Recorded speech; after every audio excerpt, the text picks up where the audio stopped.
I'm Zephaniah Stelzer, and out here in the orchard today at Azure Farm with my wife Heidi and our 4 children, Clyde, Kurt, Zane, and Ethel. And they want to see how the pruning goes, so they came out here, and we're going to show you guys some tips on how to prune, and they're going to learn some as we go today too. So first off, I'm going to say that you don't have to stick to any style of pruning particularly if you understand the basics of why you would prune a certain kind of tree the way you would prune it, so that you can still get fruit and you don't get growth somewhere where you don't want it and you get it where you want it. So the basic principle behind what we're doing is we're wanting to get light into the middle of the tree to allow the entire canopy to get exposed to light. That way you can actually set fruit, because your fruit buds won't set if you're overshading the middle of your tree. So what we have here is a central leader. You can do multiple leaders. There's all kinds of different styles of trees you can do depending on the space you have and what size of tree you're shooting for, and other things like that. What we're shooting for here is a central leader, and so then we're allowing light channels to come in from the sides, and all these, we basically essentially have loops of branches going up that are main branches, and then small laterals coming off of them that are producing our fruit. We're pruning apples right now. I'm going to show you some of the other stone fruit. Apples and pears, things like that, are fruiting primarily on 2-year-old wood. So this wood right here grew last year. There's no fruit buds on it. However, this limb that grew last year, it will grow fruit buds on it this summer. And then the following year, it will be full of fruit buds. So for instance, we've got this one we have both. This just grew last year, there's no fruit buds on it. This one grew the previous year, and you can see last year it set fruit buds. This is a fruit bud, we have fruit buds here. These little buds coming down are fruit buds on our apple tree. This is where we're going to set our nicest apples this next year. You can also see that on some of this bigger wood here, we have fruit buds set on there. This is last year's growth, there's no fruit buds on it. So that being said, it kind of gives you an idea of what you're shooting for. If you prune off a lot of old wood and leave your new wood, like you may want to do more with cherries, then you're going to end up cutting off all your fruit buds. So apples and pears, you have to leave some of your older limbs, but you would rotate those out as well, because your younger wood is going to give you nicer apples, bigger apples. So if you're able to, you can rotate some of your fruit spurs out. So I'm just going to start here a little bit. We can see we have some branches coming up pretty steep. One thing to keep in mind is once you do set fruit on here, these branches are going to come down. So you don't necessarily have to hack them if they're coming up. One other thing I will say is the reason we're pruning during the dormant season, you can see everything's dormant still. This is late winter, but you can start as soon as the trees shut down into November, December, especially if it's apples or pears, because they can handle a lot of cold. If you're dealing with peaches or something like that, they don't handle quite as much cold, even cherries. So if you're looking at negative temperatures, maybe wait till after those negative temperatures to prune your trees, because it does stress the tree slightly, and you can lose some wood if you get a really cold temperature right after pruning. But anything above 0, you don't really have to worry about on any of the trees almost. And apples will take negative 40 pretty easily, so you can prune apples no matter when, and you don't have to worry about losing wood on apples. Unless they are actually in a growing state, like they're starting to leaf out, then they're more sensitive. So, yeah, your pruning season can be from end of November all the way till the trees start to bud out. And the reason we do that when it's dormant is because it actually stimulates more growth in the tree, so we get new growth. And if you prune in the summer, it will actually cause the tree to slow down primarily.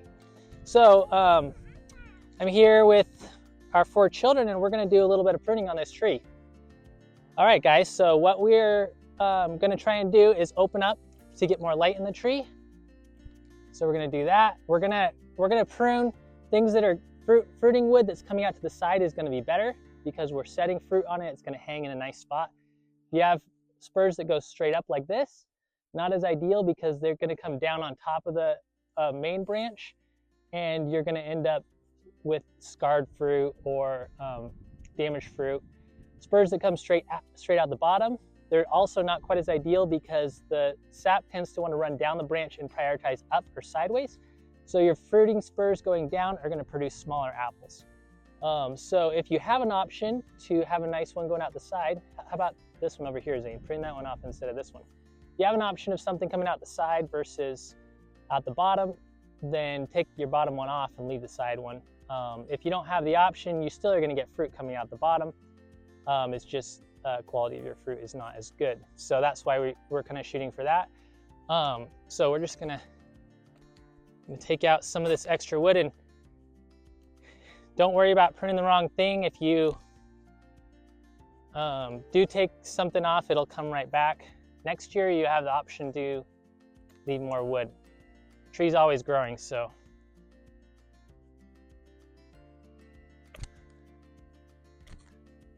But primarily we're trying to open things up here. Some strong spurs there. One thing is, if you have a branch that is smaller, needs more stimulation, cut it hard and it will push more energy into that. With apples, that's the case. Primarily or cherries or things like that. Most fruit is that way. Cut it hard, it'll push more energy into that branch and you can stiffen it up. If you leave it longer, like this one I left longer and didn't prune too hard. And so what I'm wanting to do is try and fruit this all up good and slow this branch down and turn it more into a fruiting branch. So hopefully that's what we'll gain. But if you don't, then next year you'll see that and you can cut it accordingly.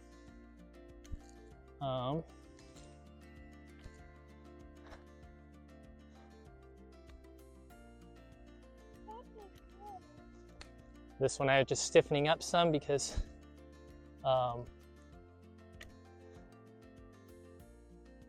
tempted to come down with this one, let more light in the top of that tree because we're getting the light block to a lot of this area, and we might be able to set more fruit in there if we can.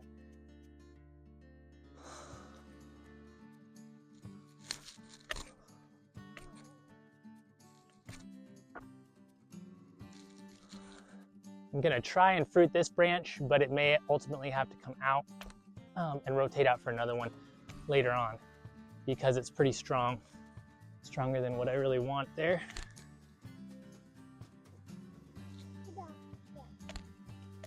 We're gonna rotate out some of these spurs because we have a lot of them.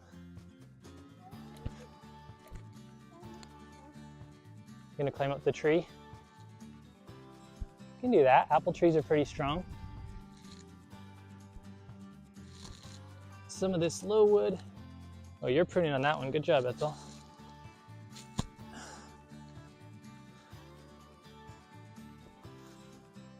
Okay.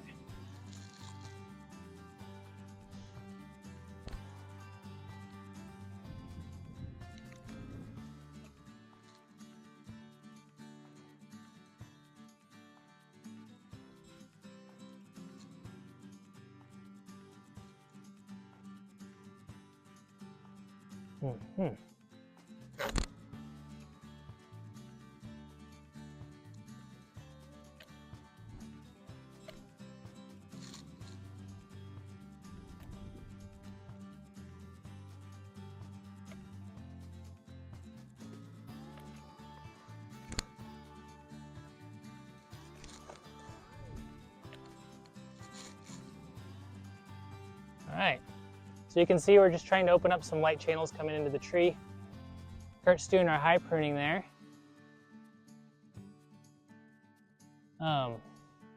Some of these, I think I'm gonna take this one out because it's so strong. This one, I'm gonna take out that top because we don't wanna go too high and prune it like that. And we may end up with, hopefully, setting some buds on these like we have on here. This one has set some nice fruit buds. We're gonna shorten that up a little bit so it doesn't go straight down when it sets fruit, same with this one. You can do that to stiffen the branches up a little bit if you're worried about them coming down too far.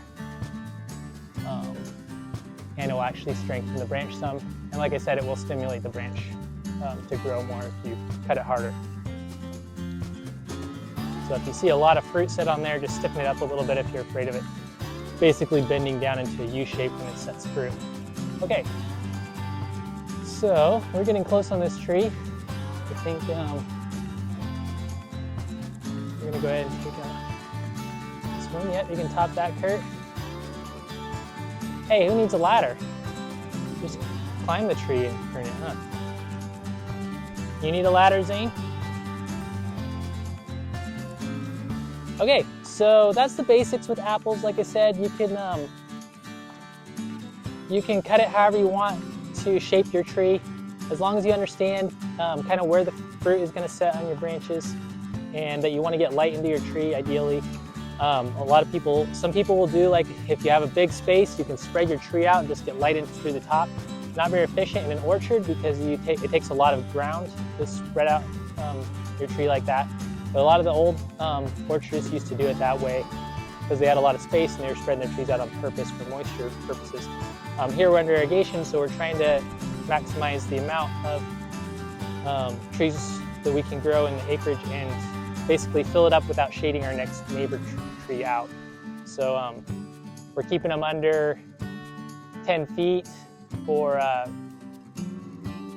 yeah, just for ease and stuff like that. But all that is just preference, however you want to do that. And anyway, so we'll move on and show you how to prune some of the other styles.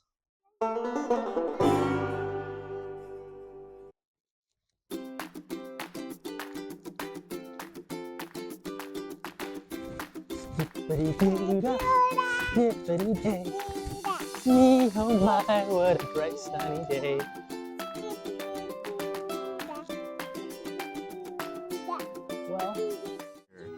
Here at Azure, we believe in healthy and abundant living. We are dedicated to supplying healthy and organic food for an abundant lifestyle for you and your family at a price that your family can afford. Become a part of the Azure family. You can create community around healthy food and healthy living.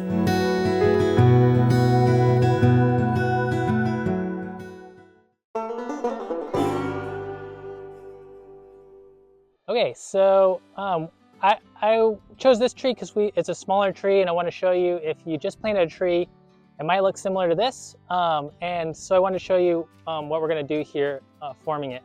In this instance, I'm going for a central leader still on this.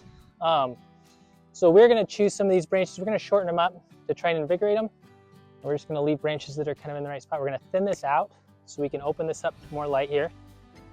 And then we're going to go ahead and take this off. We're going to leave this one.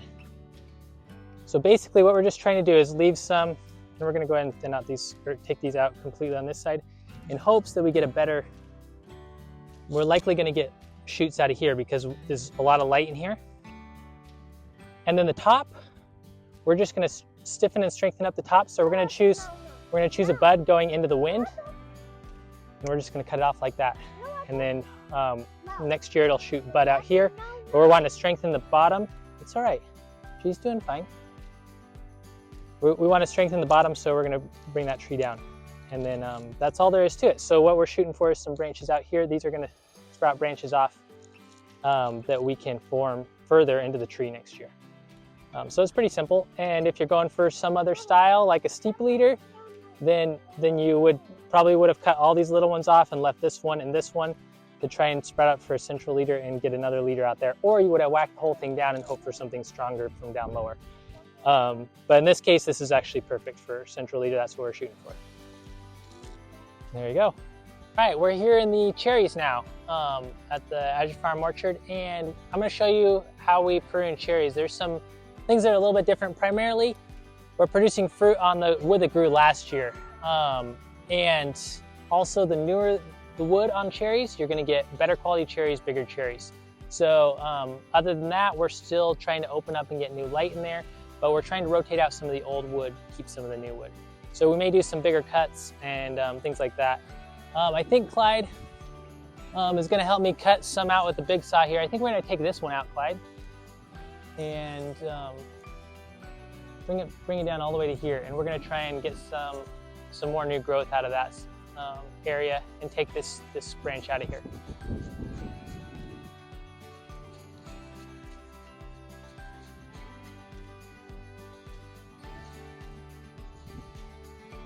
There we go. Okay, and then we're just gonna start cleaning some of this up.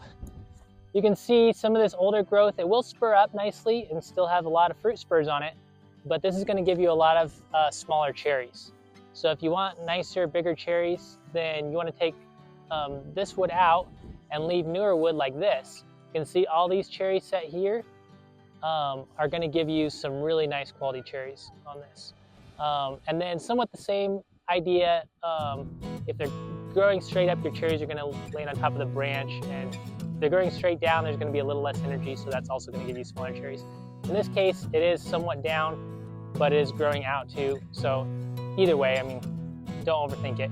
But that's the basic principle behind it. We're gonna try and rotate out some of this older, and we're gonna open this up a little bit to try and get a little more growth in here. Also with cherries, sometimes it's a good idea to tip them, especially if you have a long langy branch that's gonna come down a long ways. Then you can stiffen it up like that.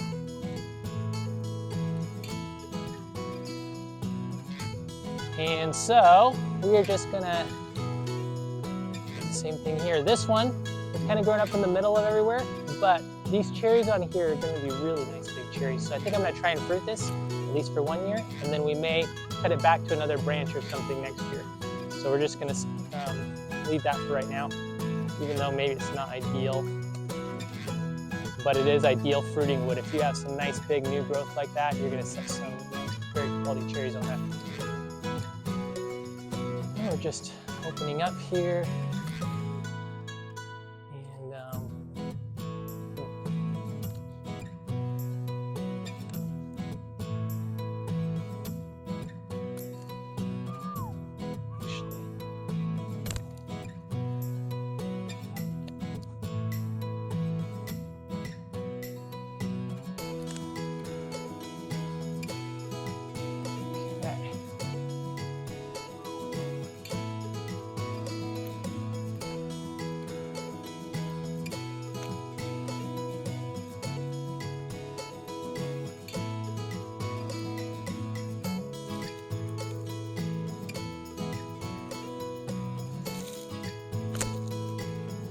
Sorry, Clyde.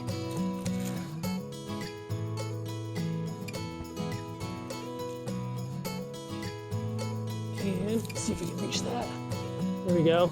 I'm just trying to thin that up, stiffen up the branches, and leave some that would be good fruiting wood, but also not allow it to get too big to shade out our lower canopies. So you can see we got good light coming in here to the middle. I'm gonna stiffen this up a little bit. And I would like to have new branches out of here, but we don't really have any other options. So I'm gonna leave this for right now until hopefully we get some new growth out of here next year, where I took some of this out. And then we can rotate that out as well. I'm gonna go around to this other side here, and we'll finish pruning this side. I'm gonna go ahead and try and cut that harder to also hopefully get some new growth next year.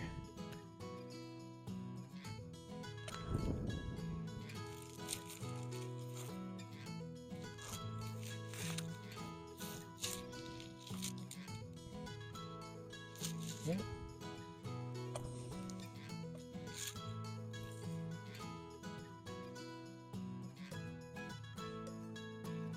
Okay.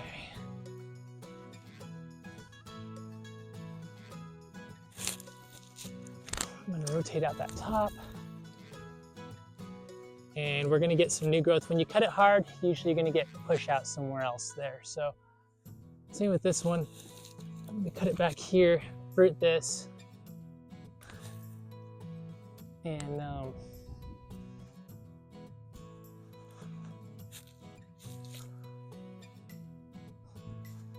We're gonna shorten this up a little bit. Yeah.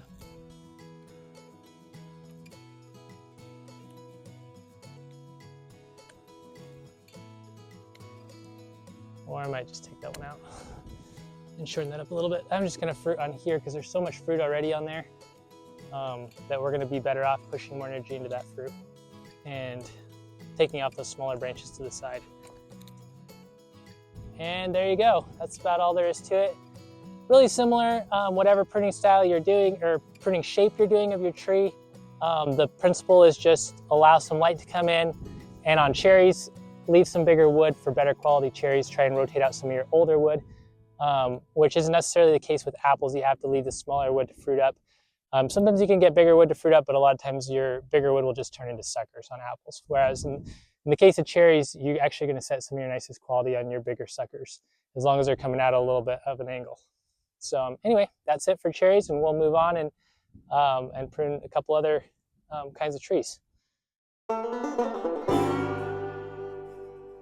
There's an incredible company called Azure Standard. I've been having an incredible trip out here in Oregon, learning so much about it. This is a place where you can get so much of what you need with your food and know that it's coming from a truly organic and healthy place. They want families to be able to eat food as it's meant to be enjoyed. It's really amazing. You can go to azurestandard.com. I've been really blessed by what I've been learning, so check it out.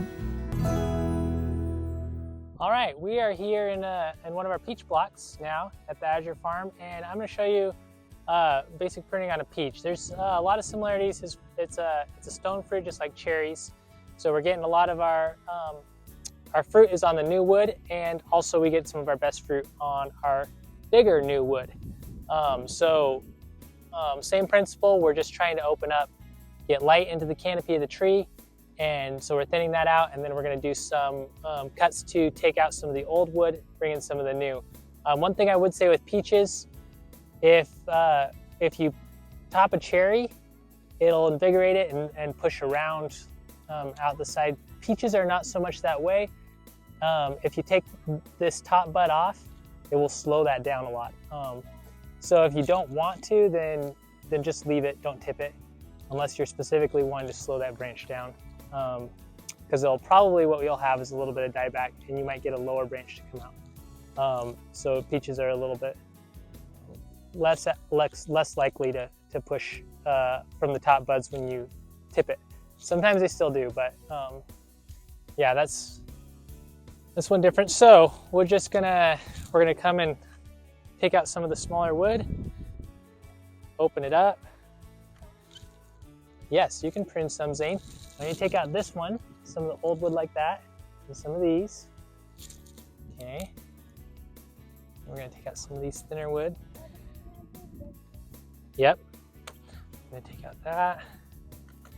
So we're just trying to take out some of the older wood. And yep, you can take out all the ones that are gray, Zane. That's perfect. And up here, we're trying to open up some light into the top of the tree here, so I'm going to take out that and thin these out. We're going to try and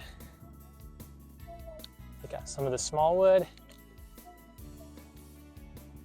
and this one I want to try and get something else out of that one, so I'm going to top it,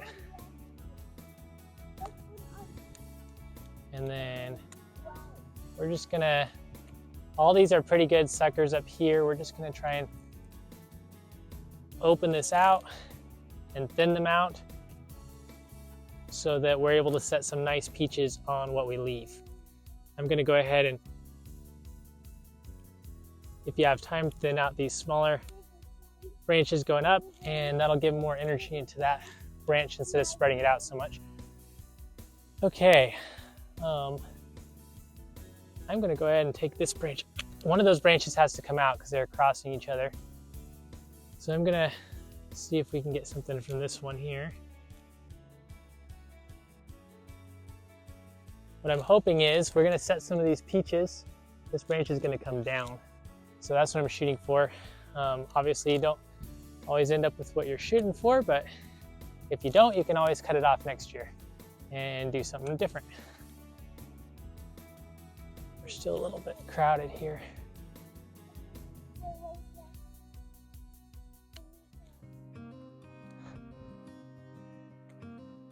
Yeah, you can take that one out, Zane. That'll be good.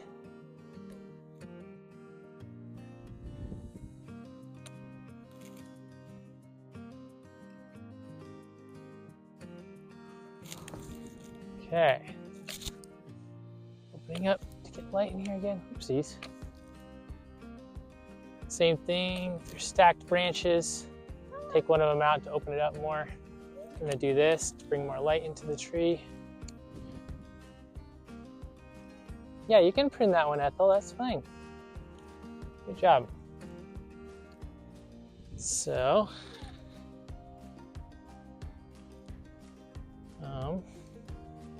take out some of this in the middle. And I'm gonna go ahead and do that to try and get, whoops.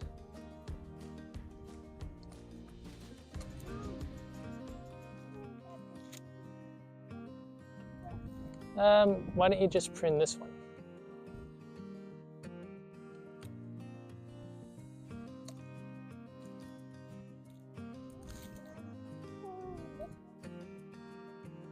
Go ahead. Open this up two more. Just try and get some more light in the middle of this tree here.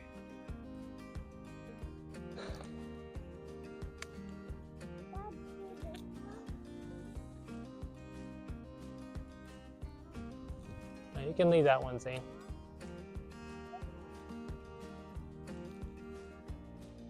Sure, you can prune that one out.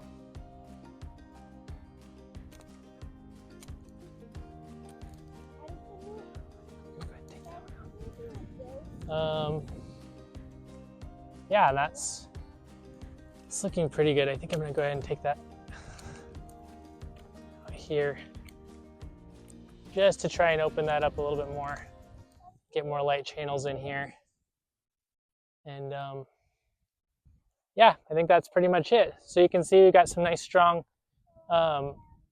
branches here that we're gonna fruit on. This one, I might shorten up just to try and get it to set, not to bend down so far. And but anyways, yeah, we got old wood there still. Some nice new wood here we're gonna fruit on, and we got some nice light channels coming in. So that's kind of what we're shooting for on peaches.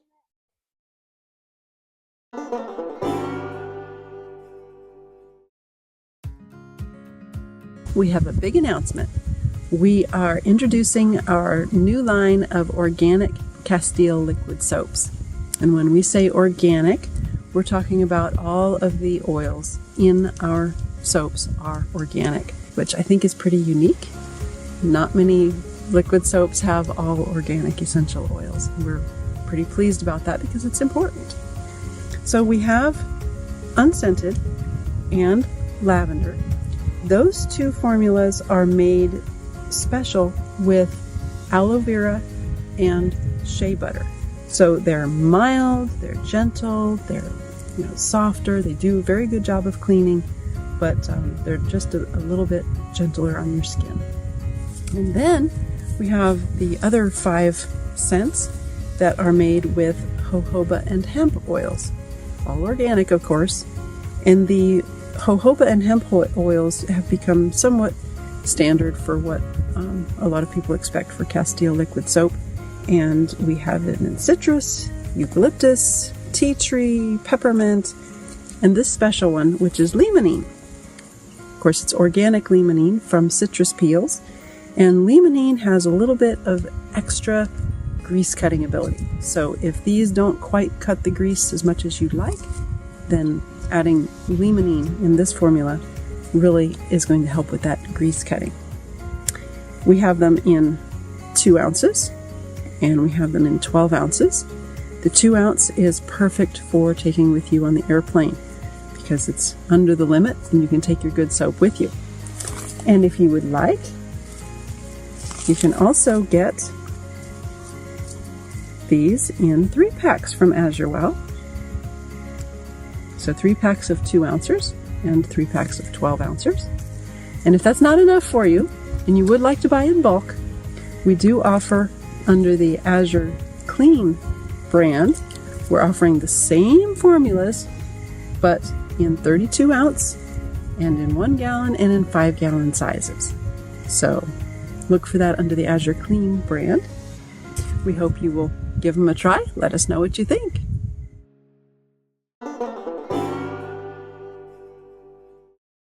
Okay, so we're here in one of our plum blocks. We don't have a lot of plums, but we have some. And I want to show you on plums, and we do this similar with apricots. If you cut them super hard, just nip everywhere, plums tend to grow like crazy. So they'll push all their growth, all their energy into growing suckers, and you don't end up fruiting up as nice. So what we tend to do usually with plums is we just try and go in and do some bigger cuts to open up and get some light in there, and then more or less leave the rest of the tree. And so we don't do a lot of whacking on plums. So I'm just gonna come in here. If you see any damaged wood, cut that out. And then we're just gonna do a few cuts to open up, get some light in here. And shorten up some of these branches maybe.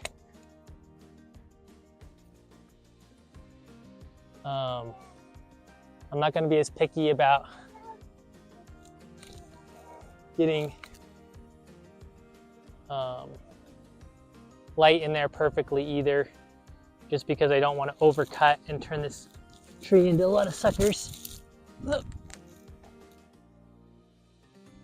So we're going to go ahead and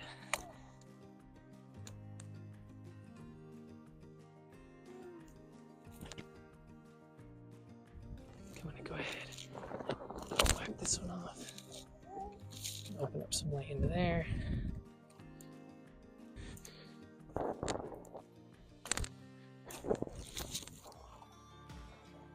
Okay, so we're just opening up to get some light in. I'm gonna thin up or shorten up some of these a little bit.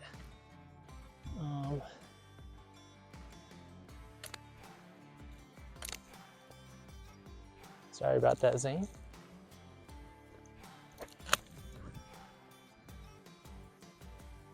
And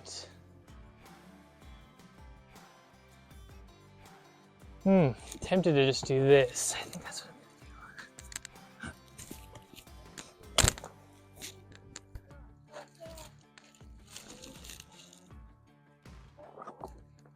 Okay, and then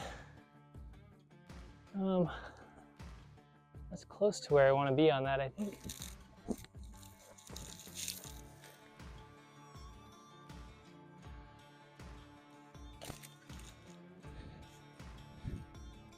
This is a damaged piece here, cut out. And I'm not going to push that tree too much more because I want it to stay in a good fruiting zone. And like I said, with our experience, it seems like if you prune too heavy on the plums or apricots, they tend to turn into just a lot of extra growth. And so we just, just do some bigger cuts to open them up a little bit and then leave the tree. And if you need to, obviously you got to bring it down a little bit to top it. Instead of topping every little branch, you can just cut further back on some of the bigger branches on the top. Take a couple cuts and bring your tree down more. That's what we do. But also if you leave the branches longer, they're going to come down more too. So just keep it in size. You have to do some cutting on the outside of the tree, but that's it.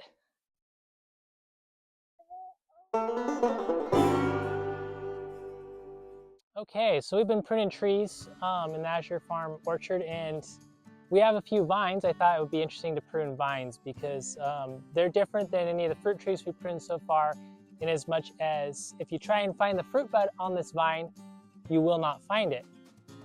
The reason for that is all your fruit buds actually have not formed yet. These are all growth buds, and these buds are going to push new growth. These buds are going to push new growth out of the vine, and on that new growth, the fruit buds will form. So grapes and figs are this way. All the fruiting buds form on the wood that's actually going to grow this summer. So the fruiting buds will form on the new wood as it comes out in June, and in July they'll start blooming on those new buds, and then they'll set grapes, and we'll be picking grapes in September probably, or October on some of these varieties here, depending on the season. So I'm going to show you it. Because of that, we're wanting to get as much growth as possible. So we're doing a high V trellis on here. We're training them into that. And so the basic principle with that is we're running 4 permanent vines. So we have our permanent vine coming up from the top, then we have 4 permanent laterals we're trying to train out. Everything else is temporary, meaning that we're pretty much cutting it all off, except for 1 to 2 buds every year. And that invigorates it to grow a lot of new growth. The more new growth we grow on a grapevine, the more we fruit. So that's what we want. We want to grow more new growth and strong vines. So that being said, we got one here, we got one over here. This one, we were trying to choose one last year. We actually have a better option on the other side here. So I'm going to prune out this older one here on the top. And we're going to clean out some of this older stuff too. Might actually get my hand pruners out. It's a little bit easier on grapes because you're doing a lot of cuts on the vines. So we are going to continue cutting down here.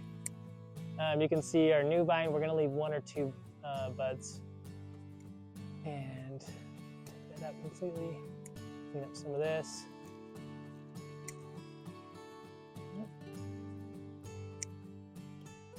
Same with this. This is our main one. We can vine some off of here because the idea is we're going to train the vines up here, and the new vines are going to come up here like this and rest on this V trellis, and then our fruit's going to hang down right here. So we're going to come back with these, and we're going to prune them down like that, and that's going to give us new vines off of these ones that are strong.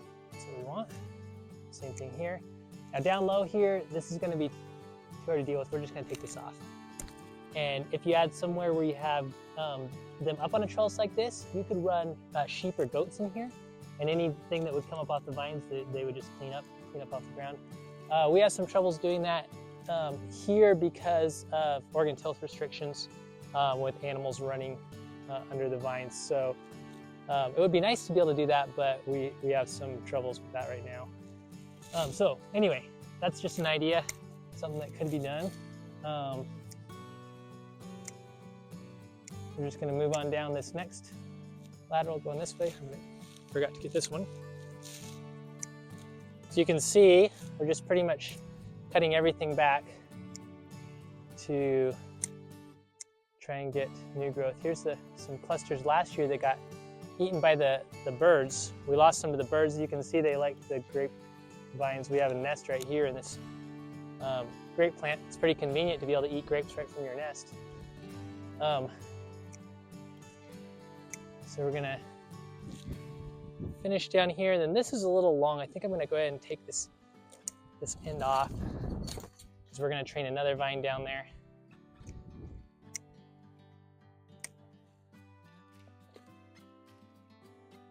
And don't be afraid of cutting them hard like this because it invigorates some really good new growth, and it's going to give you some really nice big clusters on these new vines that come up here if you cut them hard like this. If you don't cut anything, you're going to still get growth, you're going to still get some vines, but they're going to be smaller grapes, smaller clusters, and eventually if you continue just leaving them, you're going to end up with a bunch of brush and hardly any grapes at all.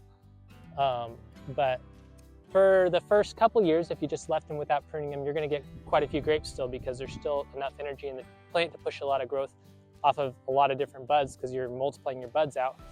But eventually you're going to end up losing quality of grapes and losing momentum in the vine itself. So to continue to push a lot of growth. And that's basically the principle behind grapes. You just want to keep pushing a lot of new growth because that's where all your fruit is. Like I said, there's no fruit on any of this wood we cut. It's all the fruit is in potential that has not grown yet in these grapevines. I'm going to move over and we're going to bring this one down, and I'm going to wind it on here. We're going to actually turn this into main vines. So instead of cutting this one back, I'm going to cut it longer here, and we're going to turn this into our main lateral. And then I'm going to shorten these ones up, 1 or 2. We're going to take that out, and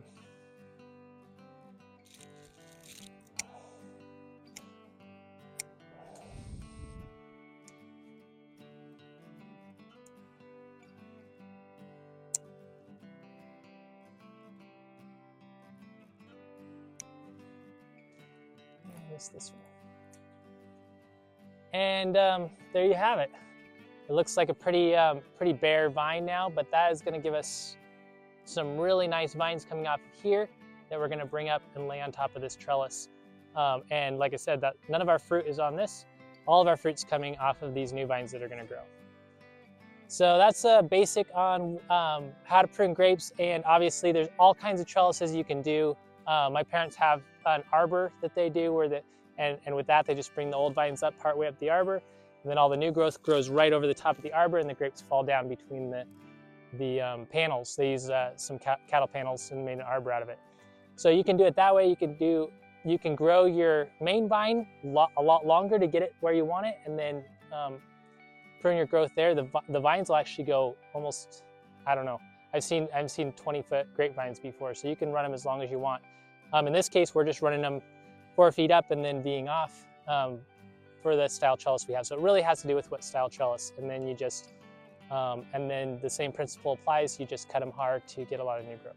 All right, thanks for joining us here pruning today at Azure Farm Orchards. From all of our family, we'll see you next time. Bye.